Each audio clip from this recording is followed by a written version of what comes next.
அன்பான இனிய உறவுகளுக்கு இங்கே சீதாவோட பையன் தூக்கிட்டு போயிடுறாங்க இல்லையா. பின்னாடியே ஓடி போயிட்டு மீனா கேட்குறாங்க, அக்கா என் பணம் போச்சுக்கா, 5 லட்ச ரூபா பணம் போடணுக்கா, ஐயோ ஆஃபீஸ் பணம்க்கா போச்சுக்கான்னு அழுகுறாங்க. சரி சரி இரு அப்படின்னு சொல்லிட்டு என்ன பண்ணுறாங்க, முத்துவுக்கு கால் பண்ணி சொல்கிறாங்க. முத்துவும் ஓடி வந்துடுறாங்க. என்னாச்சு அப்படின்னு கேட்க, இந்த மாதிரி பணம் போச்சு மாமா அப்படிங்கிறாங்க. சரி அழுகாத அப்படின்னு சொல்லிட்டு அக்கம் பக்கம் பார்க்குறாங்க. எந்த கேமராவும் இல்லை. அந்த ஆட்டோக்காரை பிடிச்சி கேட்குறாங்க, ஏங்க உங்களுக்கு ஏதாவது தெரியுமா அப்படிங்கிறாங்க. எனக்கு என்ன பாஸ் தெரியும், நாங்கள் வண்டியில் வந்துட்டு இருந்தோம், பார்த்தா பைய கொடுன்னு பிடுங்கி எடுத்தாங்க, அது மட்டும்தான் தெரியும் அப்படிங்கிறாங்க. முத்துனால ஒன்றுமே பண்ண முடியல. இது யார் பண்ணியிருப்பா ஒன்றுமே புரியலையே, இது வேணுக்குன்னு பண்ணாங்களா இல்லை நீ பணம் வச்சிருக்க தெரிஞ்சு பண்ணாங்களா அப்படின்னு கேட்க, சீதா நீ பணம் கொண்டு வரது யாருக்காவது தெரியுமா? இல்லை எங்கள் மேனேஜர் கொடுத்தாரு, ஓனர் கொடுத்து போட சொன்னதை நான் அதை போடுறதுக்காக வந்தேன், வேற யார்ட்டா பேசுனியா ஃபோனு அப்படிங்கிறாங்க. அத்தை பேசுனாங்க, அத்தைக்கிட்ட தான் சொன்னேன் இந்த மாதிரி பணத்தை போட்டுட்டு வர லேட் ஆகும், நீங்கள் வர்ற வரைக்கும் வெயிட் பண்ண வேணாம் அத்தை, நீங்கள் டீ போட்டு குடிங்க, அருண் வந்தாருன்னா அவருக்கும் கொடுங்க அப்படின்னு சொன்னேன் அப்படின்னு சொன்ன கையோட, அப்போ நீ பணம் போட போகிற விஷயம் தெரியுமா? சொல்லிட்டேன் அத்தைக்கு தெரியும் அப்படிங்கிறாங்க. அப்போ வேலை முடிஞ்சிச்சு, உன் அத்தை தான் அருணுக்கிட்ட சொல்லியிருக்கணும், உன் அருண் தான் ஏதாவது பண்ணியிருக்கணும் அப்படிங்கிறாங்க. ஏங்க எப்படிங்க, என்னம்மா அங்கேருந்து நீ வந்திருக்கிற இந்த இடைப்பட்ட கேப்பில் உன் புருஷன் இந்த இடப்பட்ட கேப்புக்குள்ளே உன் புருஷன் ஏதோ பண்ணிட்டாமா, அவன் தான் போலீஸ்காரனாச்சே அப்படிங்கிறாங்க. மாமா நீங்கள் சும்மா என் புருஷனெல்லாம் கயிறு திரிக்கிற வேலை வேணாம், போங்க மரியாதையா அப்படின்னு சொல்லிவிட்டு, அக்கா நீ கேட்ட வரைக்கும் சந்தோஷம், நான் இப்போயே போய் ஸ்டேஷனில் போய் கம்ப்ளைண்ட் கொடுக்குறேன், ஐயோ 5 லட்சம் போச்சு அப்படிங்கிறாங்க. இவங்க போன கையோட முத்து என்ன பண்ணுறாங்க, இப்படி சுற்றி பார்க்குறாங்க. மீனா என்னங்க என்ன இரு மீனா அப்படின்னு சொல்லிட்டு பார்க்கல, ஒரு 2 தெரு தள்ளி ஒரு இடத்துல ஒரு சிசிடிவி கேமரா இருக்குது.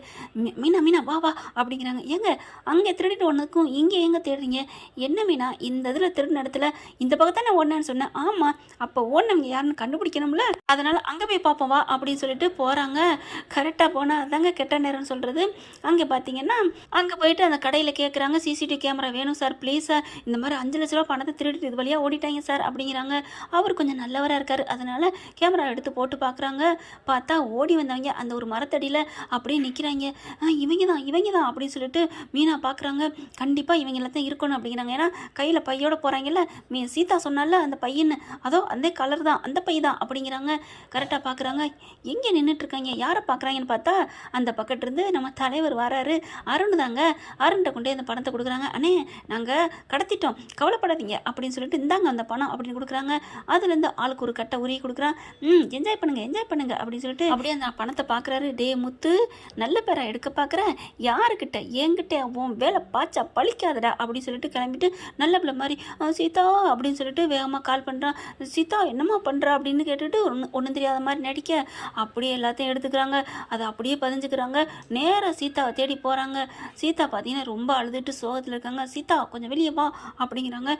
என்னம்மாம்மா அப்படிங்கிறாங்க. கம்ப்ளைண்ட் கொடுத்துட்டியா? கொடுத்துட்டேன் மாமா. என்ன சொன்னாங்க? கண்டிப்பாக தேடி பிடிச்சி தரேன்னு சொல்லிக்கோங்க. எப்போ பிடிக்கிறது? இங்கே பார், நான் சொல்கிறத மரியாதையாக மறுபடியும் கேளு, இது எல்லாத்தையும் பண்ணது உன் புருஷன் தான். என்ன சொல்கிறீங்க, அவருக்கு நான் பணம் கொண்டு போகிறதே அப்படிங்கிற என்ன தெரியாதா? நான் அப்போ தான் சொன்னால் பத்தாதா அப்படிங்கிறாங்க. உடனே அவங்க அம்மா இருந்துட்டு என்ன பண்ணுறாங்க, இங்கே பாருப்பா என் பிள்ளை மேலே இப்படிலாம் பழி போடாதப்பா அப்படிங்களா, பழி போடுறேன்னா இங்கே பாருங்க அப்படின்னு சொல்லிட்டு கேமராவை காமிக்கிறாங்க. அப்படியே அருண் வந்துட்டு அந்த ஆளுகிட்ட வாங்குறது எல்லாமே பார்க்குறாங்க. அதை பார்த்தோன்னு தூக்கி வாரி போடுது.